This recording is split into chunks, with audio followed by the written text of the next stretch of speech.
Good afternoon, everybody. It's my pleasure to be here. Let me share my screen very quickly.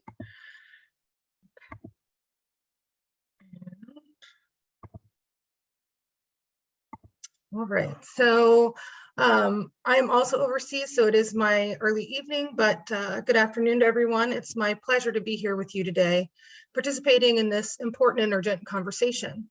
My thanks to the organizers and the Mershon Center for convening this symposium. My presentation today explores how hate and extremism spread through digital mechanisms, specifically at the intersection of social networking, digital marketing, and online business. My presentation is primarily image-based and includes propaganda images that contain hateful and offensive content. Please feel free to minimize your screen at any time during the presentation. You won't miss out on any text-based content.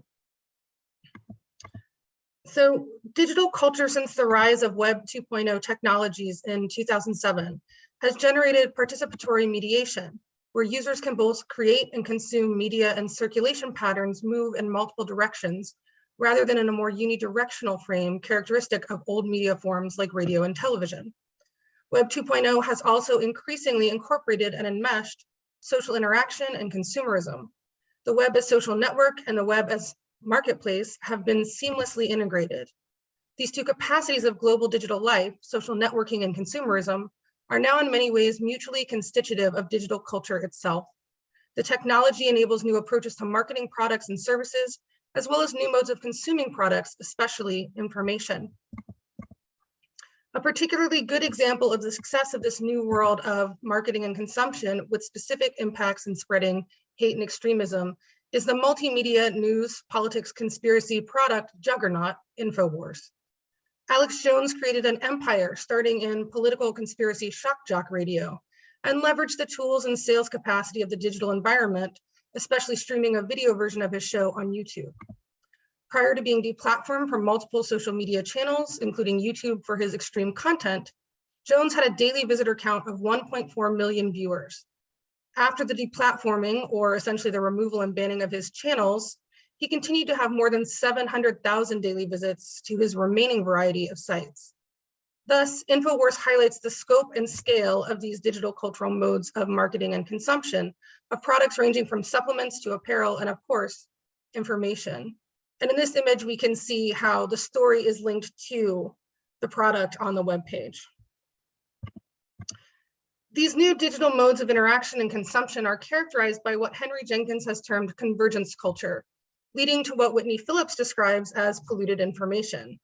Convergence culture, as Jenkins describes it, is characterized by interactivity between users, producers, platforms, technologies, media, and pop cultural milieus. Here, different cultural moments, images, ideas, ideologies can be brought together and converge to form unintended and new meanings.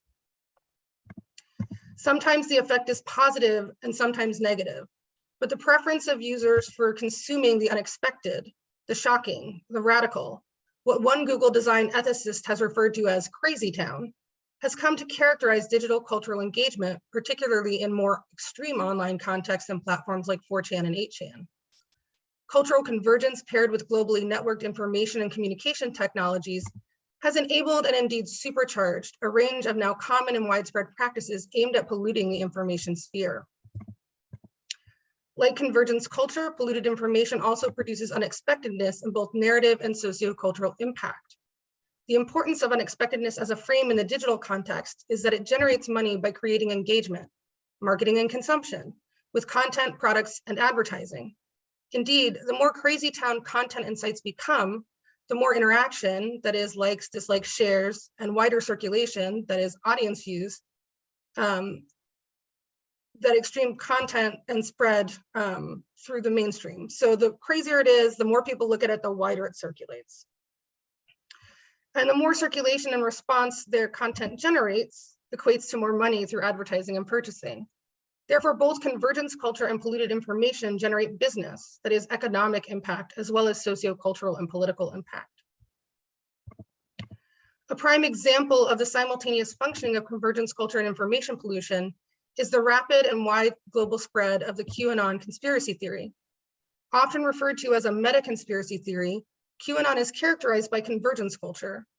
It hoovers up smaller conspiracy theories and incorporates them into its own web.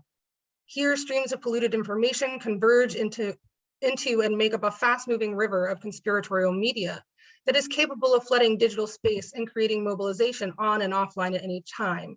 And for an example of how that works, the Save the Children hashtag hijack campaign of 2020, which started online and had massive spikes for about a month, then created offline protests across the US, across Europe, over the course of the next month. So what is often overlooked in understanding these enmeshed flows of convergence culture and information pollution is how their interrelationship generates big business on and off the web. Now, digital marketing includes multiple types of products inclusive of what we would think of traditionally as products, things we buy and use, information, which are stories and media that we read and share, as well as data, and that's people, institution, or event-specific information that can be used and sold. In digital context, selling can be very direct or product-focused, and it can also be more amorphous or people-focused.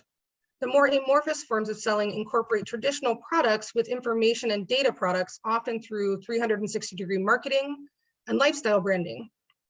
The most common version of these frameworks is influencer marketing, which now includes micro-influencers, those who have niche and small but committed followings, or large-scale influencers with 100,000 or more followers, as well as celebrity influencers and milieu-specific influencers in different spheres on the web, such as the momosphere or the manosphere. So going back to the example of QAnon highlights these varieties of marketing and consumption. Consumption of the conspiracy theory is also tied to online consumption in a more traditional, that is product-oriented sense. One of the most understudied aspects of QAnon and its phenomena to date is in the field of productization, or in lay terms, it's merch. And other digital extremist cultures have merch as well. So the sheer volume of QAnon apparel that arose over the time the conspiracy theory took hold in the US and beyond was clearly visible at political rallies and speeches, but also available online in stores from boutique sites to Amazon. The productized merchandise became even more widespread as the COVID-19 pandemic became increasingly politically charged. Entire websites and online stores built up around selling slogan-laden masks and t-shirts and other gear to anti-maskers and anti-vaxxers, many of whom were interested in or participants in the QAnon conspiracy theory. QAnon also highlights the hallmarks of marketing and consumption of productized information and data. The conspiracy began in the Chan forums, 4chan, 8chan, and 8kun, and then flowed out into the global web, moved along and circulated by influencers, both inside and outside the movement. Influencer models of information consumption have developed out of blogging culture as Web 2.0 shifts in the ease of web design and user interfaces increased along with the development of faster, cheaper technology that enabled increased use of images, video, and radio streaming via the web. Along with this, social media and podcasting platforms enabled user-produced visual and audio media, think YouTube, Instagram, and SoundCloud, and enhanced the capacity of individual user creators as well as celebrities to gather large followings. These large followings then became increasingly leveraged by corporations and brands to sell products, generating the form of influencer marketing, which works on the principle of word of mouth, that is recommendations, reviews, and trust, but at a widespread global scale. In the case of QAnon, mainstream extremist political and milieu-specific influencers began engaging with aspects of the conspiracy theory in ways tied to their business models. In some cases, links centered on anti-COVID sentiment, and others Second Amendment or the so-called free speech online debates. And because of QAnon's supposed focus on ending child harm, many momfluencers, that is moms who are influencers, made up of mainstream mommy bloggers and vloggers with large follower bases, began circulating QAnon information through their mainstream and everyday digital community known as the momosphere. So extremists use multiple techniques to spread their ideology through marketing hate to their consumers, including the technological, things like affordance and algorithmic manipulation, the psychological, such as building parasocial relationships and using heuristic, that is feeling-based propaganda, and the digital, that includes polluted information and memes, as well as networked marketing and influence. And for this paper, I focus, and for the remainder of the presentation, I focus on sort of the digital aspects, particularly networked marketing and influence models. So Conway, Scrivens, and McNair have shown that extremists are early and high use adopters of web technologies. Moreover, Becca Lewis coined the term alternative influence network, or AIN, to describe how extreme right-wing, alt-right, and alt-right ideologues and digital personalities have created and networked their influence businesses. And she was looking specifically at YouTube, but the AIN works in the same model on other platforms as well. And so in the AIN, ideology and hate are the primary products. These are informational products consumed on a regular basis as followers move through and engage with a variety of influencers in the network. And this movement is reinforced by the programming and influence of the network members who cross-market each other's shows and go on for interviews and basically share their connections. Importantly, members of these networks share ideological interests, but do not share a single consistent ideological framework. That is to say, they are drawn from a variety of digital cultures of extremism who share particular goals and in some important discursive and narrative affinities in terms of their propaganda. I created this map to show some of the larger digital cultures associated with contemporary far-right extremism on the web. The combination of fragmentation of ideologies and digital interactivity, that is participatory mediation of these cultures in digital contexts, in large part, I would argue, is the basis for what has been termed pick and mix or mixed, unstable, and unclear ideologies, which are developing at present. However, the tendency towards fragmentation in digital space is held in tension with the tendency towards cultural convergence. This makes it easy and productive for ideologues to work together to spread messaging and attempt to win the culture wars framework of current politics online. The case study I include in the larger paper explores this process through an examination of how gendered discourses of digital extremism, that is male precarity, anti-feminism, and traditional gender roles, can be leveraged to market and productize hate and violence. The marketing and consumption of what Michael Kimmel has termed aggrieved masculinity, or the notion of male precarity, that is that modern society considers men disposable and that men, particularly white middle-class men, are targets of a feminist-controlled government as a ploy to undermine society, is one of the longest standing narratives of extreme ideology on the web and clearly shares tenets with some of the anti-Semitic narratives we've talked about today. It is the basic ideological foundation of manosphere groups and what has been called male supremacist extremism. The most well-known of these are violent misogynist incels, but it also includes men going their own way, pickup artists, and men's rights activists. And men's rights activists have also committed political violence, both in the US and the UK at least. So all of these groups share this framework and the notion of red pilling, or coming out of false consciousness of modern life. And this sort of narrative and frame was taken up directly by the alt-right as they became more public, using the notion of red pilling and expanding on themes of anti-feminism that had affinities in the manosphere. So we can see on the left manosphere books that are sold as products, and then on the right, we can see narratives that are circulating from the alt-right around the 2016 election. So anti-feminism has been taken up by digital extremist cultures as well as conservative digital cultures for many years.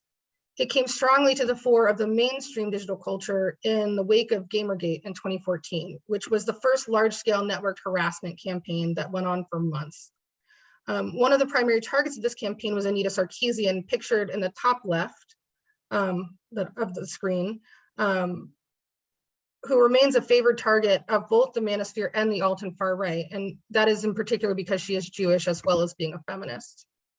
And they use her in this image to contrast against the alt-right influencer, Lauren Southern, to show a good and bad woman dichotomy. They also showcase her, as the far right draws her image over, in a remade cartoon dog whistle of the infamous greedy Jew image at the bottom of the screen, further conflating feminism as part of the Jewish plot to destroy society and provoke white genocide. And last on the right, we see a conflation of the far right and manosphere frameworks with the notion of destroying Western civilization, a far right dog whistle, through the hatred of men, a manosphere mainstay. So these gendered frames of male precarity and aggrievement and anti-feminism converged in ways useful to anti-government, accelerationist, and far-right extremists during the COVID-19 pandemic, as extreme ideologies and sentiments were memed, productized, and driven widely into everyday culture and politics. From, quote, owning the libs using feminist slogans for ultra-conservative politics, to the rise of the far-right Boogaloo factions. Not all Boogaloo are far-right, but incorporate a clear gendered, specifically homophobic and feminizing narrative into their media. And to militia and far-right extremist merch. Often the skull half-mask worn at protests is one of the primary signals, but the t-shirts touting extreme groups became very prevalent and open at this point. The effects of marketing and consuming hate have real impacts on socio-political, cultural, and economic life. These two images, the left banner made on January 6th in response to the death of Ashley Babbitt, the QAnon adherent who attempted to climb through the window of the speaker's lobby, was created and put on flags, t-shirts, hats, and other apparel of far-right extremists, as well as being put into digital circulation in near real time on that day. Here, the gendered narrative at base is the leftist anti-white globalist, that is Jewish-controlled government, kills white women who fight back. So strong white men should protect them by fighting against the government, and good white women should support that. The image on the right shows how gendered narratives and framing can be used to soften and sell violence. Here we have what should be a live, laugh, love poster, with love ripped away to reveal an image of the Capitol insurrection. The slogan, a feminized image portraying a woman's perspective and romanticization, can be read in several ways. First, fighting like a J6, quote, patriot is love. Second, J6 violence was protecting what we love, inclusive of our families and women and our nation. And third, white women must stand and fight alongside white men when there is no other option and their home and families and nation are threatened. This is a zero-sum logic where masculine strength is the implied solution to threats posed to white women, families, and a white nation. In many ways, this draws on the same racial gendered logics discussed by Doctors Thompson and Lund-Smith during their talks in the first session. So why does addressing the marketing and consuming of hate matter? It matters because this marketing and consumption promotes ideological admixture. It allows for participation in extremism, which spreads content more widely. And as Cynthia Miller-Idris has masterfully shown in her books, The Extreme Gone Mainstream and Hate in the Homeland, it also provides increased pathways for radicalization and recruitment, as well as mechanisms for the subversion of local taboos, regulations, and laws. In addition, it ties directly to other topics of interest in dealing with online extremism, such as gaming and gamification, content moderation, internet governance, free speech, and industry relations, as well as tying directly to other emergent threats, and I use the term emergent loosely, such as incels and the violent manosphere. If we do not consider how hate, extremism, and violence are marketed and consumed in the digital context, then we are missing a primary vector of its spread and impact in our now digital lives. Thank you so much.